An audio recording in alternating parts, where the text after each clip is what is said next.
নমস্কার বন্ধুরা, শ্রাবণী রান্নাঘরে আপনাদের সবাইকে স্বাগত জানিয়ে আমি আবারও একটা রান্নার ভিডিও নিয়ে আপনাদের সামনে চলে এসেছি। আজকের আমি আপনাদের করে দেখাবো বেগুন ভোলার ঝাল। তাহলে চলুন এই বেগুন ভোলার ঝাল আমি কিভাবে বানাই আপনারা একবার দেখে নিন।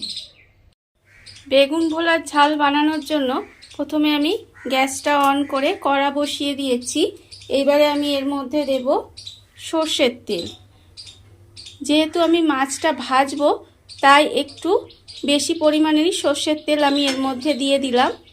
এবারে আমি তেলটাকে গরম হতে দেব আর অন্যদিকে মাছের মধ্যে আমি নুন হলুদ মাখিয়ে নেব। এখানে আমি বড় সাইজের যে ভোলা মাছগুলো সেই মাছটা আমি এখানে নিয়েছি রান্নার জন্য। আপনারা চাইলে কিন্তু এই রান্নাটা যে ছোট ভোলা মাছ পাওয়া যায় সেই মাছ দিয়েও আপনারা করে নিতে পারেন, তাতেও কিন্তু খেতে ভীষণ ভালো হয়। প্রথমে আমি এর মধ্যে একটু নুন দিলাম আর আমি দেব হলুদ গুঁড়ো। এবারে এই নুন আর হলুদটাকে ভালোভাবে কিন্তু আমায় মাখিয়ে নিতে হবে। মাছের মধ্যে খুব ভালোভাবে নুন হলুদটা মাখিয়ে নিয়েছি আর এদিকে আমার তেলটাও বেশ গরম হয়ে গেছে। এইবারে আমি একটা একটা করে মাছ এর মধ্যে দেব, দিয়ে ভালো করে লাল করে মাছটাকে আমার ভেজে নিতে হবে। এইভাবে মাছগুলো দিয়ে কিন্তু খুব ভালোভাবে আমি এপিট ওপিট করে লাল করে ভেজে নেব। প্রথমে মাছগুলো আমার খুব ভালোভাবে লাল করে আমি ভেজে নিয়েছি। এইবারে আমি একটা একটা মাছ তুলে রেখে দেব।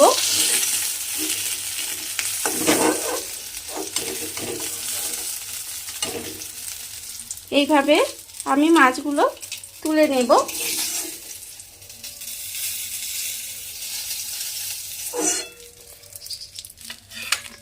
এইবারে আমি আবারও ওই তেলের মধ্যে একটা একটা মাছ ছেড়ে দেব। এইভাবে আমি প্রথমে মাছগুলোকে সব ভালোভাবে ভেজে নেব। মাছগুলো আমি এখানে লাল করে ভেজে রেখে দিয়েছি। এইবারে আমি ওই তেলের মধ্যে দেব বেগুন। এখানে আমি বেগুনগুলো লম্বা লম্বা করে কেটে রেখেছি, সেই বেগুনগুলো আমি এর মধ্যে দিয়ে দেব।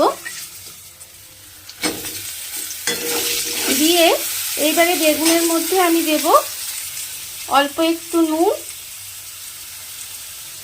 আর খুব সামান্য একটু হলুদ দিয়ে বেগুনটা আমি এইবারে একটু লাল করে ভেজে নেব। বেগুনগুলো আমি লাল করে ভেজে নিয়েছি। এইবারে বেগুনগুলোকে তুলে আমি রেখে দেব। বেগুনগুলোকে তুলে আমি একটা সাইডে রেখে দিলাম।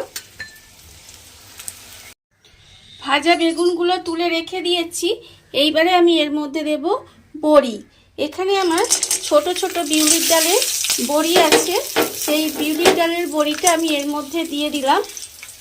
দিয়ে এইবারে আমি বড়িটাকেও লাল করে ভেজে তুলে রেখে দেব। এই রান্নাটা করতে কিন্তু খুব বেশি মশলা দরকার হয় না, কিন্তু খেতে অসাধারণ হয়। এবারে আমি বড়িগুলো লাল করে ভেজে নেব। নিয়ে এবার বড়িগুলোকে সব তুলে নিয়েছি। এইবারে আমি ওই তেলের মধ্যে দিয়ে দেব আলু। এখানে আমি আলুগুলো সরু সরু করে কেটে রেখে দিয়েছি, সেই আলুগুলোকে আমি এই তেলের মধ্যে দিয়ে দেব। আলুগুলো তেলের মধ্যে দিয়ে খুব বেশি লাল করে ভাজতে হবে না, একটু হালকা লাল করে প্রথমে ভেজে নিতে হবে।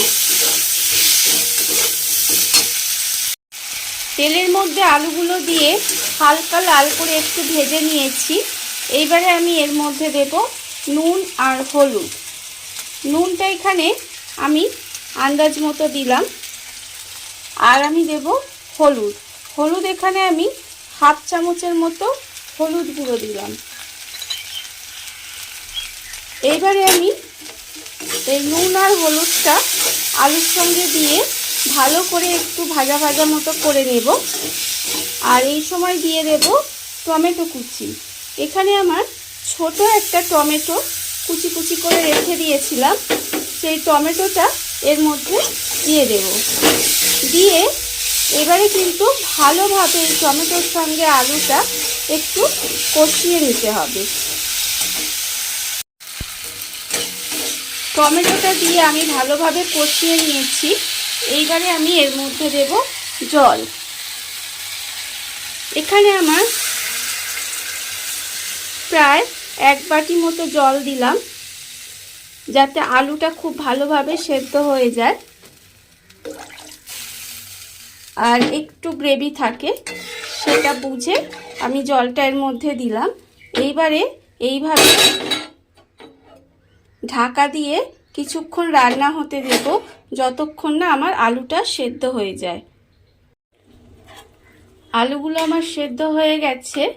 এইবারে আমি এর মধ্যে দিয়ে দেব যে মাছগুলো আমি এখানে ভেজে রেখেছিলাম, সেই মাছগুলো একটা একটা করে এর মধ্যে দিয়ে দেব। মাছগুলো আমি এর মধ্যে একটা একটা করে দিয়ে দিলাম। আর আমি এর মধ্যে দেব যে ভেজে রাখা বড়িটা আমি রেখেছিলাম, বড়িটা ভেজে রেখেছিলাম, সেটা আমি এর মধ্যে দিয়ে দিলাম। আর আমি এতে যে বেগুনটাও যে ভেজে রেখেছিলাম, সেই ভাজা বেগুনটাও আমি এর ওপর থেকে দিয়ে দেব। দিয়ে এবারে এটাকে খুব ভালোভাবে মিশিয়ে নেব। মিশিয়ে নিয়ে ঢাকা দিয়ে এবার কিছুক্ষণ এটাকে রান্না হতে দিতে হবে। মাছটা, বেগুনটা আর বড়িটা দিয়ে কিছুক্ষণ আমি ঢাকা দিয়ে রান্না করে নিয়েছি। এইবারে আমি এর মধ্যে দেব সর্ষে বাটা। এখানে আমার 1 চামচ সাদা সর্ষে, 1 চামচ কালো সর্ষে আমি বেটে রেখেছি। সেই সর্ষে বাটাটা আমি এর মধ্যে পুরোটাই দিয়ে দেব। দিয়ে এবারে এই সর্ষে বাটাটা এই মাছের যে ঝালটার সঙ্গে খুব ভালোভাবে মিশিয়ে নিতে হবে। সর্ষেটা আমি এর মধ্যে দিয়ে দিয়েছি। সর্ষেটা দিয়ে কিন্তু আমি খুব বেশি ফোটাবো না। সর্ষেটা দিয়ে যদি আমি বেশি ফোটাই তাহলে কিন্তু এটা তেতো হয়ে যেতে পারে। এইবারে আমি এর মধ্যে দেব অল্প সামান্য একটু ধনেপাতা কুচি। আর আমি দেব এর মধ্যে 2টো চেরা কাঁচা লঙ্কা। আর একটু দেব ওপর থেকে 1 চামচ মতো একটু সর্ষের তেল এর ওপর দিয়ে ছড়িয়ে দেব। দিলেই কিন্তু আমার রান্নাটা কমপ্লিট হয়ে গেছে। এইবার আমি গ্যাসটা অফ করে দেব। দিয়ে কিছুক্ষণ ঢাকা দিয়ে রেখে দিলেই কিন্তু আমার বেগুন ভোলা রেডি হয়ে যাবে। দেখুন বন্ধুরা, আমার বেগুন ভোলা রেডি হয়ে গেছে। দেখতেই পাচ্ছেন, এটা দেখতে ভীষণ সুন্দর হয়েছে আর খেতে তো তার থেকেও বেশি সুন্দর হয়। আপনারা বাড়িতে বানাবেন আর কেমন লাগলো সেটা আমাকে কমেন্ট করে জানাবেন, তাহলে আমার ভালো লাগবে। আর এই ভিডিওটা যদি আপনাদের ভালো লেগে থাকে তাহলে লাইক করবেন, কমেন্ট করবেন আর সাবস্ক্রাইব করবেন আমার চ্যানেলকে। আজ এই পর্যন্ত, নমস্কার।